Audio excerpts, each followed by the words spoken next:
Hello. Since I couldn't be at the December class, I'm just going to go ahead and videotape my validation for the semester. For evidence of growth, I've made a lot of growth as far as, personally and professionally through this class, and it's also made or played a big part in my students' success as well, which has been pretty exciting to see. I feel like from August to December, they've made a huge growth, themselves personally and as students as well. I brought back strategies to teach the students of all different needs, such as community learning techniques, constructivism, reflection, and technology, which has also helped provide a safe environment for my students as well. I think they really like being held accountable for things, and they like, the different ways to show how they understand something, and, working with partners, working in groups, rather than just always being forced to memorize things and the short-term memory and the constant paper pencil tests. Um, I've started using the constructivist approach in my classroom a little bit. I definitely want to grow more in that area.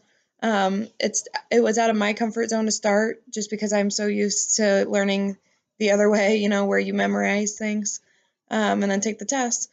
But I've definitely tried implementing the constructivism approach in my classroom just to see how different students respond and react, um, and how they learn through that. And it's been pretty neat to see even my kids who, struggled with it at first are starting to, also come out of the box and out of their comfort zone, as I have done with this class as well.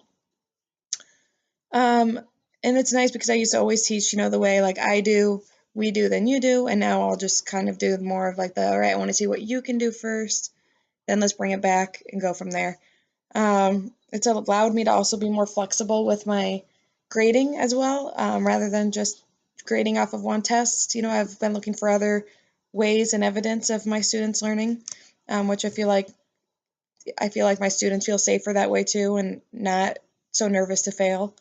Um, and during our community classes, I've learned a lot from other people as well, such as Seesaw. That's helped tremendously in my class. My students have really held themselves accountable because of the Seesaw piece, and they love to show off their work. They try to work harder just because they know that they're going to put it on Seesaw for their principal and their teachers and parents to see. Um, so that part's been really fun, and then I'm also trying to do a better job of sharing my input as well in the community learning, um, and so we can all learn from each other. Um, as far as um, as far as my evidence of participation, I do believe that participation during the learning community is important in order for us to meet the outcomes of this program. This whole class is kind of like group work and discussion, and other than the online homework and stuff, and which I've really enjoyed. I feel like that plays a huge part in my own classroom as well, the participation part. I always tell my students, you don't have to be right, but I expect you to participate and to try. And I've tried to, think of that myself as I'm taking this class. I need to participate the most I can, try, have these conversations, which I really do enjoy having with my advisory group and my gender group and my job alike group. It's fun to just get different pieces from every different perspective as well. Um, I feel like I've grown personally and professionally just by learning from these different groups. And I've done my best to share. If I don't share in the whole group, I'll do my best to share in small groups. And if I'm sharing more in small groups, I'll try to um, not share as much in the whole group as well. Because I know it's hard for everybody to get their voice heard as well. But at the same time, it's important that everybody's voice is heard. So I try to balance that the best I can. Morning meeting has definitely helped with my classroom's participation, and I feel like I've been able to bring back a lot to that from what I've learned in our community. Just to give it a real safe environment feel. It really does start our day off the right way. Kids who don't usually participate in other areas will participate in the morning, which I feel like has built their confidence to participate later on in the day, and to open up and, not feel so nervous all the time and just to feel comfortable in our classroom. Um, I've also tried to do this, with our PD at school, our PLC. I'm our team leader, and I've definitely tried to like hear other people's input more, not just my own. Work together as a team, make sure that everybody has their own job and is participating so that we can be the most effective as we can as a PLC. Um, and I think it's important that we support each other and encourage each other. I feel like I've tried to do a good job of that, of supporting and encouraging people that I've talked to about maybe some like homework questions or just things that in general, even at school. But I think a big part of participation is also supporting and encouraging each other, and that's something I could work on more, but that I've tried to do more this semester. Um, and then, and as far as evidence of reflection, I've been able to really think more about, is this working or is it not? Especially when I'm typing up my reflections that are due each month, I really do think it really makes me think deeper about, how can I bring this back to the classroom? What have I really gotten out of this class from this month? And how can I take that back with me? And then as far as like at school, I'm trying to reflect more during my planning time because it's so easy just to go ahead and jump to the next day and plan quickly while you have that short half an hour or hour of planning time.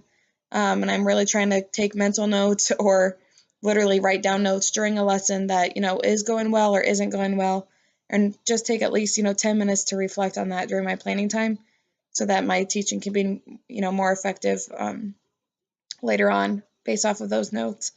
Um, it's been really important for me to reflect, on if I'm meeting the needs of all students or not, and what I can do to, improve with that has been important.